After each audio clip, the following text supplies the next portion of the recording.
जिसने शरीर को धारण किया है, एक ना एक दिन मरना तो उसको पड़ेगा ही।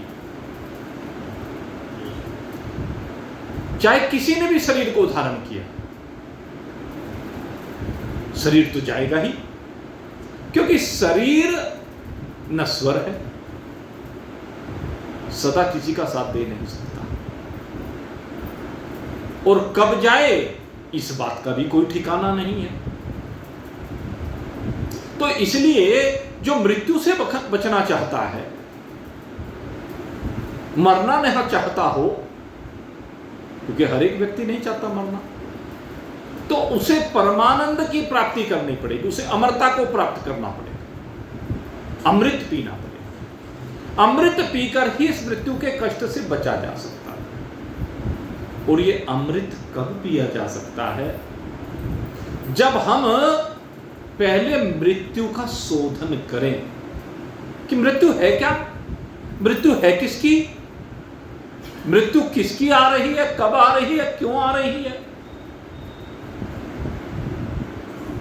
क्योंकि अनेक मनीषी कहते हैं, क्या भरोसा कीजिए इस जिंदगी का, क्या भरोसा कीजिए इस जिंदगी का, साथ देती नहीं कभी किसी का। एक क्षण तो ऐसा आएगा ही जब वो साथ छोड़ करके चली जाएगी। तो इसलिए इस जिंदगी का कोई भरोसा नहीं है, जिंदगी एक दिन साथ छोड़ करके चली जाएगी, पिछुड़ जाएगी हमसे। तो आइए आज थोड़ा सा विश्लेषण इसी बात के ऊपर करके देखें, आखिर ये मृत्यु है किसकी। क्योंकि जब तक हमें मालूम ही नहीं होगी कि मृत्यु है किसकी, हम मान किसकी रहे हैं और है किसकी, जब तक ये समझ नहीं होगी तब तक मृत्यु से पार ही नहीं हो सकते। तो मेरे मित्रों, चिंतन करके देखें कि मृत्यु होती किसकी है।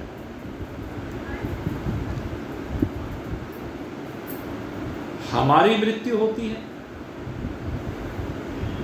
तो मनीषी कहते हैं कि हमारी मृत्यु कभी हो नहीं सकती। भगवान श्री कृष्ण कहते हैं कि हमारी मृत्यु कभी हो ही नहीं सकती। क्यों?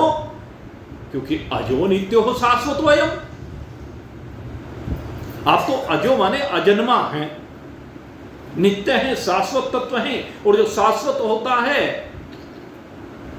उसमें मृत्यु की कल्पना किस प्रकार से हो सकती है? मृत्यु की कल्पना हो ही नहीं सकती, मृत्यु उसकी हो ही नहीं सकती। आप अजर हैं, अमर हैं, अविनाशी हैं। नैनम छिन्दन्ति शस्त्राणि नैनम दहति पावक न चैनम क्लेद्यन्ते आपः न शोष्यति मारुतः।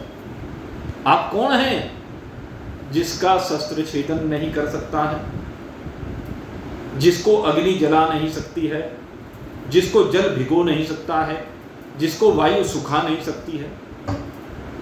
अच्छेद्योयमदाह्यम अक्लित अशोष्य एव च नित्य सर्वगति स्थानो अचलोयम सनातन है। क्योंकि मैं जो हूं वो अछेद्य हूं, अदाह्य हूं, अक्लेद्य हूं, अशोष्य हूं और नित्य हूं, सर्वव्यापी हूं, सर्वगत, स्थिर हूं, अचल हूं और सदा से हूं। जब मेरा ऐसा धर्म है तो फिर ये मृत्यु किसकी हो रही है? जहां तक बात करें सनत सुजात जी की, धृतराष्ट्र को आत्मज्ञान देने के लिए सनत सुजात जी पधारे और सनत सुजात जी से धृतराष्ट्र ने पूछा था मृत्यु किसकी है, तो उन्होंने सीधा सा एक बहुत छोटा सा सूत्र दिया और वो सूत्र क्या था कि अज्ञान ही मृत्यु है, प्रमाद ही मृत्यु है। प्रमादो वै मृत्यु ब्रवीतः अज्ञानो वै मृत्यु ब्रवीतः आलस्य वै मृत्यु ब्रवीतः। कहते मृत्यु उसकी है जो प्रमादी है, जो आलसी है, जो अज्ञानी है, जो करने योग्य कार्य को नहीं करता। और करने योग्य कार्य क्या है? इस मृत्यु का अनुसंधान। एक छोटा सा बालक नचिकेता यमराज जी के पास गया तो उसने अनुसंधान करने पर केवल इसी का अनुसंधान किया। धर्मराज जी से यही प्रश्न किया कि हे प्रभु, ये मृत्यु क्या है, इससे कैसे पार हुआ जाता है? तो तब धर्मराज जी ने बताया, हमारे शास्त्रों ने बताया, हमारे मनीषियों ने बताया कि मृत्यु किसकी होती है। कहते मेरी मृत्यु नहीं है, कहते मेरे में अध्यास हो रहा है, अज्ञान के कारण से अध्यास हो रहा है, मेरे में आवरण पड़ा हुआ है इस अज्ञान का, और उस आवरण के कारण से, उस अज्ञान के कारण से हम बंध गए हैं। बंधो जीव मरकट की नाई, गोस्वामी जी महाराज ने एक जगह पर कहा कि ये जीव जो है मरकट यानी बंदर, जैसे कि मदारी होता है, बंदर को बांधे फिरता है और नाच नचाता है, ऐसे ही हम भी नाचते फिरते हैं बंदर की भांति। किसके कारण? इस अज्ञान के कारण। बंध निवृत्ति ज्ञानते बने न बिन अध्यास। कहते ये अध्यास है, ये अज्ञान है। अध्यास के द्वारा ही, अज्ञान के द्वारा ही, माया के द्वारा ही, अविद्या के द्वारा ही बंधन को प्राप्त होता है, और ज्ञान के द्वारा जब बंधन को काट दिया जाता है तो बंधन से मुक्त हो जाता है, और ये जो अपने को मृत्यु धर्मा मान रहा है वो मृत्यु से पार हो जाता है। अब अगर यदि हम चिंतन करेंगे मृत्यु किसकी है, तो आइए थोड़ा सा विश्लेषण कर लें। एक तो ये शरीर दिखाई दे रहा, ये जो शरीर है स्थूल शरीर, दो शरीर इसके अंदर है, एक सूक्ष्म शरीर है, एक कारण शरीर है। ये स्थूल शरीर जो हमें मिलता है वो मिलता है प्रारब्ध से। स्थूल शरीर प्रारब्ध से मिल रहा है। प्रारब्ध यानी, प्रारब्ध किसे कहते हैं? कहते हैं जो हमने जन्म जन्मांतरों में कर्म कर रखे हैं, और उन कर्मों में से जिन कर्मों के फल नहीं मिले हैं वो संचित हैं, वो एक जगह पर फिक्स डिपॉजिट है। उस फिक्स डिपॉजिट में से पूर्व जन्म में अंतकाल की वासना जो थी उसके आधार पर उन कर्मों का मंथन करने के बाद जो कर्म निकल कर के आए, उनके आधार पर यह शरीर हमें मिला, स्थूल शरीर। और ये जो शरीर हमें मिला इसकी एक निश्चित अवधि है, एक निश्चित अवधि के लिए शरीर मिल गया। और इस शरीर में कौन आकर के बैठा? एक सूक्ष्म शरीर आकर बैठा, एक कारण शरीर आकर बैठा। सूक्ष्म शरीर माने 5 ज्ञानेंद्रिय, 5 कर्मेंद्रिय, अंतःकरण, चतुष्ट प्राण और उनके पंचविषय। और कारण शरीर माने 3 गुण, प्रकृति, अविद्या, स्वभाव, और उसमें प्रतिबिंबित चेतन यानी चिदाभास, जिसको हम जीव कहते हैं। तो ये इसके अंदर आकर बैठ गया। ये 2 शरीर इसके अंदर आकर के विराजमान हुए। अब अगर यदि देखें वो तो और जगह से आए, स्थूल शरीर यहां से मिला, स्थूल शरीर की प्राप्ति यहां हुई। और ये स्थूल शरीर क्या है? पंचभूतों के तमोगुण से उत्पन्न होने वाला है। जितने समय का प्रारब्ध मिला, प्रारब्ध का मतलब वो कर्म,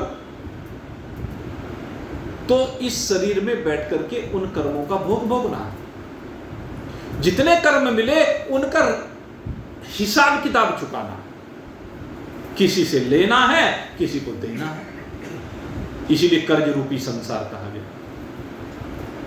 तो जिस समय कर्ज चूकता हो गया, लेना देना बराबर हो गया, तभी ये इसके अंदर बैठा हुआ जीव कहता है चलो भाई शरीर को छोड़ करके। उस समय ये शरीर कहता है, जीव कहता है कि चलो इसे छोड़ करके, बस इस शरीर से अपना नाता खत्म हो गया। इस शरीर में हमने इतना ही कर्जा ले रखा था, सो हिसाब किताब बराबर हो गया। रेलगाड़ी में जैसे बैठ करके जाते हैं, और रेलगाड़ी में बैठकर जाकर के किराया पहले निश्चित होता है एक स्टेशन से दूसरे स्टेशन तक का, जो हम दे करके आए, और जैसे ही वो स्टेशन आ जाता है तो कहते हैं भाई अब हमारा किराया पूरा हो गया, अभी डब्बे को छोड़ो। तो ठीक इसी प्रकार से ये शरीर रूपी डब्बा छोड़ना पड़ता है जब पूरा लेन देन हो जाता है। तो शरीर रूपी डब्बा यही छोड़ के चल दिए, और सूक्ष्म शरीर, कारण शरीर विदा हो गया। फिर से आगे की उसकी प्रक्रिया शुरू हो गई। तो सूक्ष्म शरीर और कारण शरीर तो मरा नहीं। अब रही बात स्थूल शरीर की। स्थूल शरीर क्या है?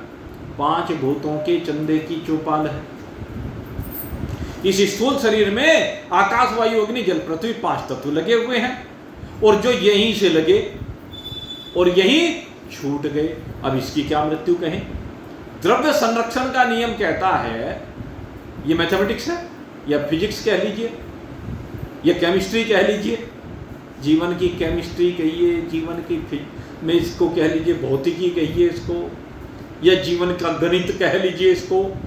क्या है?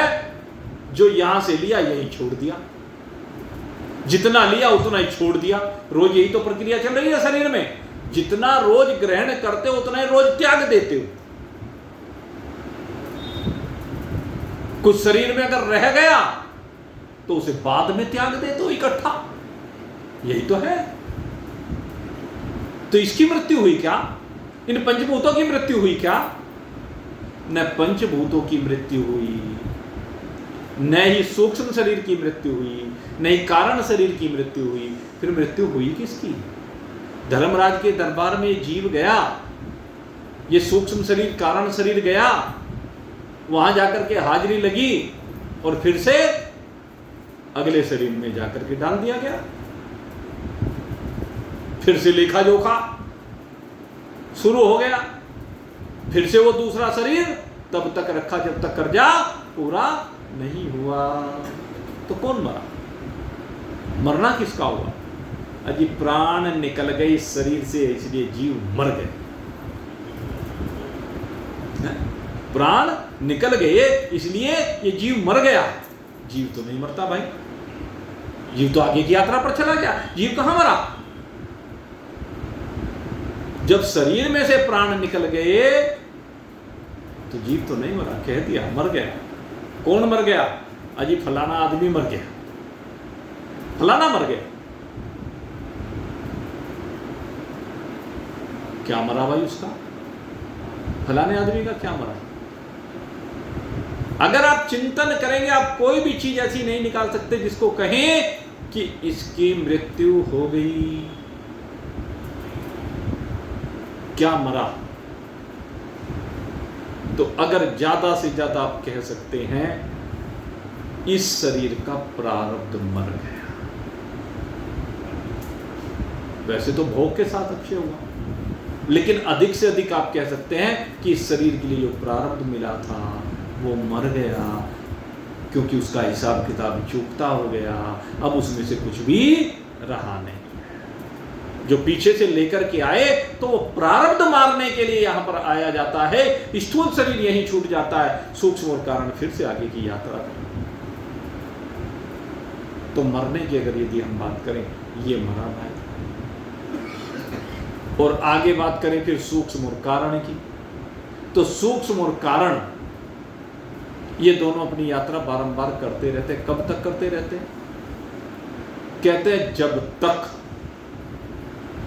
सारे कर्जे का लेन देन जो फिक्स डिपॉजिट है उसे एक ही बार में निपटारा नहीं कर देते, जब तक उस रुई के भंडार में आग नहीं लगा देते।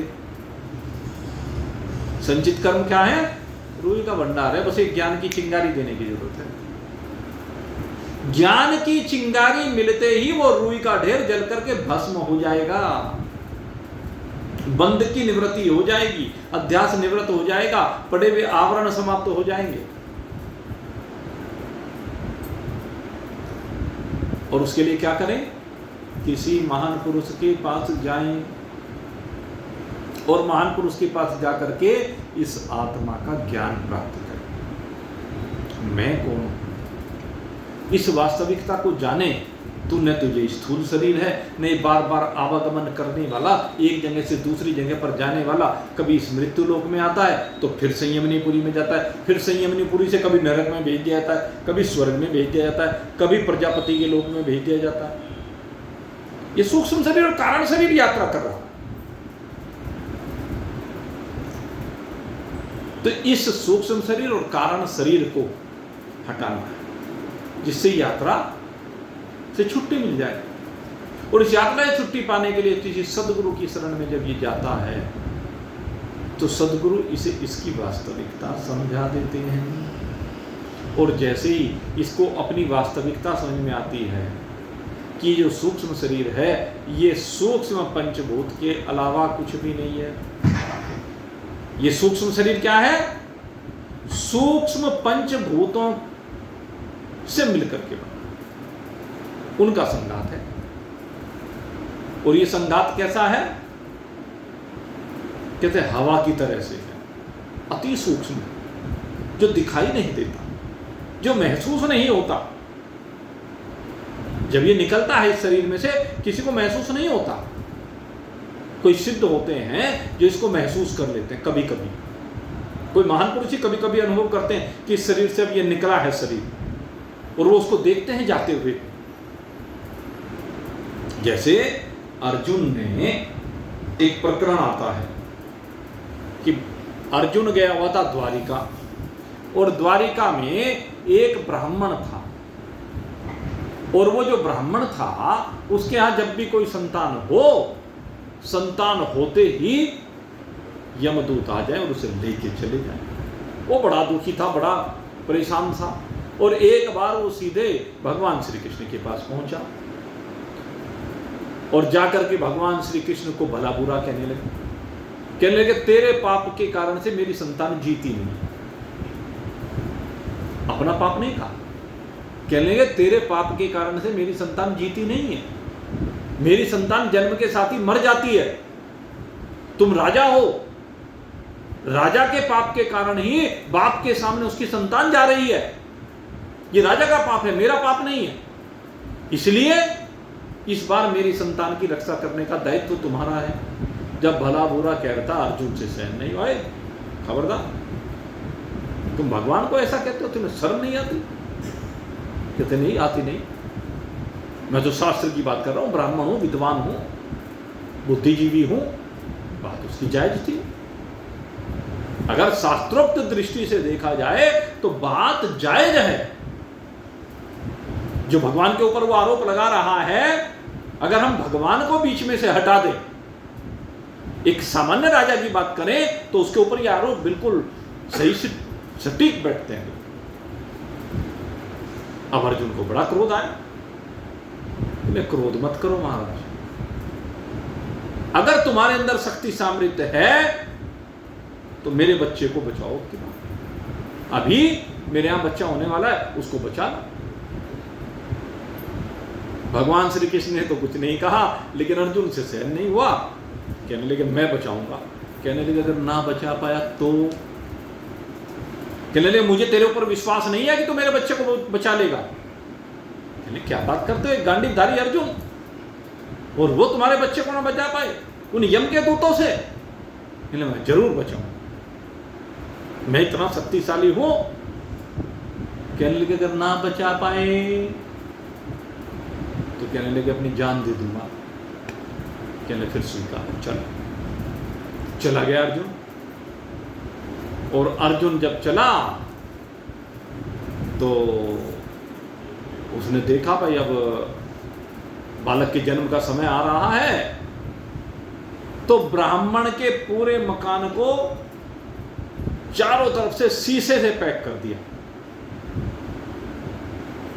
अब शीशे से पैक कर दिया कि अब देखूंगा कैसे इसमें से जीव निकल करके जाता है। अगर कोई लेने के, इसके अंदर कोई प्रवेश ही नहीं कर सकता, ऐसा प्रबंध अर्जुन ने कर दिया। और उधर उस ब्राह्मणी ने एक बालक को जन्म दिया, और जन्म देते ही एकदम जैसे ही जन्म हुआ, तुरंत यम के दूत आए और एक भयंकर विस्फोट हुआ, और वो सारा शीशे का महल धरा रह गए, वहीं टूट करके बिखर गया। अर्जुन ने देखा ये यम के दूत लेकर के जा रहे, दौड़ लिया उनके पीछे, खबरदार, धनुष बाण लेकर के उनके पीछे पीछे पीछे, वो आगे वो पीछे, वो आगे वो पीछे, और होते होते संयमनीपुरी पहुंच गए। वहां संयमनीपुरी में जाकर के अब दरवाजा बंद, वहां संयमनीपुरी का ब्रह्मास्त्र निकाल लिया, कहने लगे चाहे मुझे कुछ भी करना पड़ो, चाहे संयमनीपुरी को नष्ट करना पड़ो, लेकिन इस जीव को छोड़ूंगा नहीं, इस बच्चे को तो लेके जाऊंगा। उस बच्चे को भी देख रहा है और उन यमदूतों को भी देख रहा है। धर्मराज आए, आकर के समझा अर्जुन ये परमात्मा का विधान है, ये इसके कर्म का फल है, तो इसके बीच में हस्तक्षेप नहीं कर सकता। बहुत समझा, खैर समझा बुझा करके अर्जुन को फिर से भेज दिया, अपना समूह लेकर के आ गया। ब्राह्मण ने कहा बोल अब तो तुझे मरना ही पड़ेगा, तूने शपथ ले रखी है। अर्जुन कहने लगे ठीक है मैं तैयार, मैं अपने प्राण दूंगा।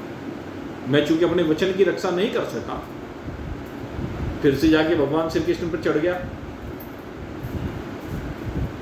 खैर चलो वो तो एक लंबा विषय है, कथा है, लेकिन विषय क्या है, कोई कोई होता है जो इस जीव को देख पाता है, जिसकी बुद्धि को, जिसकी ये क्या कहते हैं, जिसको शक्ति ये मिली हुई है विशिष्ट, जो सूक्ष्म पदार्थों को भी देख सकता है। तो इस जीव को कोई देख नहीं पाता इस सूक्ष्म शरीर को कारण, लेकिन ये सूक्ष्म शरीर बारंबार आता है जाता है, आता है जाता है। इस यात्रा को समाप्त करना है, तो सद्गुरु इसकी यात्रा को समाप्त करने का तरीका होता है। और उसके लिए क्या कहते हैं, असंग शस्त्रेण दृढ़ेन चित्तः, कहते हैं असंगता का शस्त्र लेकर के खड़ा हो जा।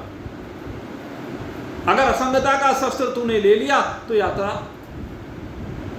अब की बार यही विश्राम को प्राप्त हो जाएगी। असंग शस्त्रेण दृढ़ेन चित्तः, असंगता के शस्त्र के साथ क्या करे, सारे संबंधों का छेदन कर दे।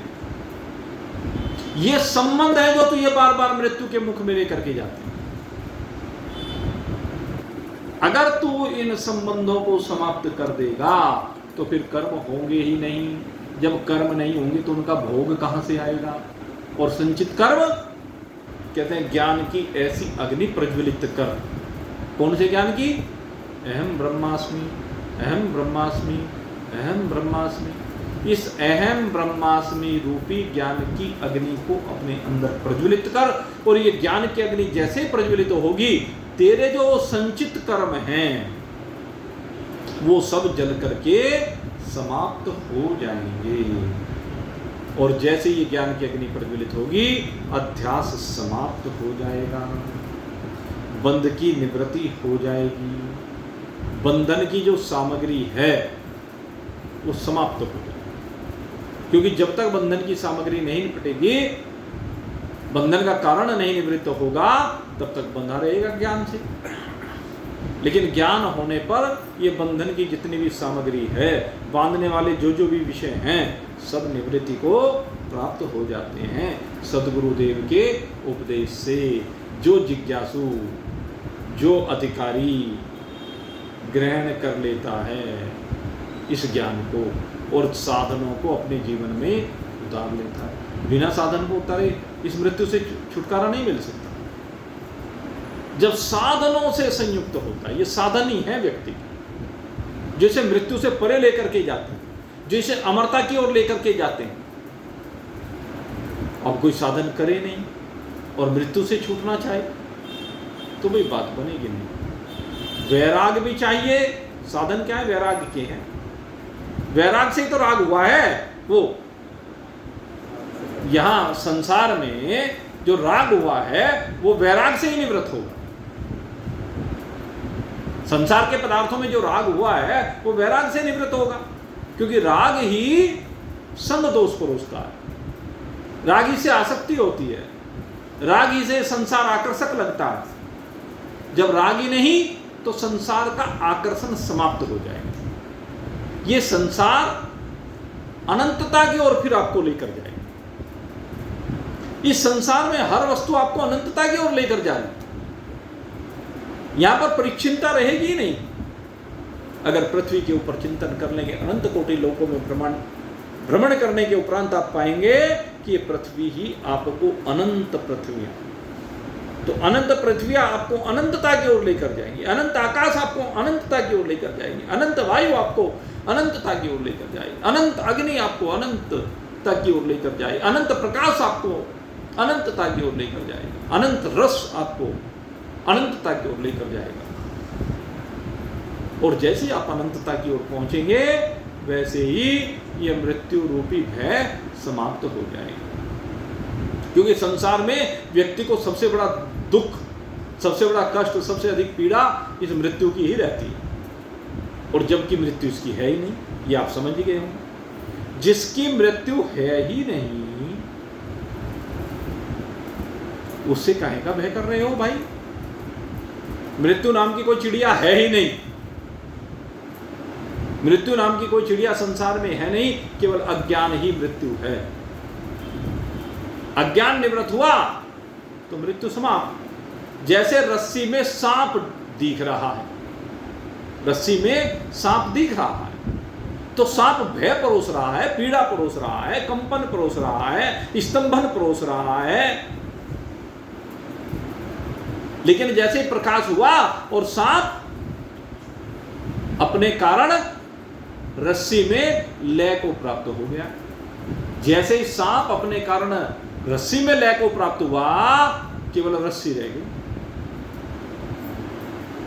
ऐसे ही ये मृत्यु, जैसे ही ये अज्ञान, जैसे ही अपने कारण अमरता और ज्ञान में लय हुए, उनके साथ एक रूप हुए, फिर न मृत्यु है न अज्ञान है।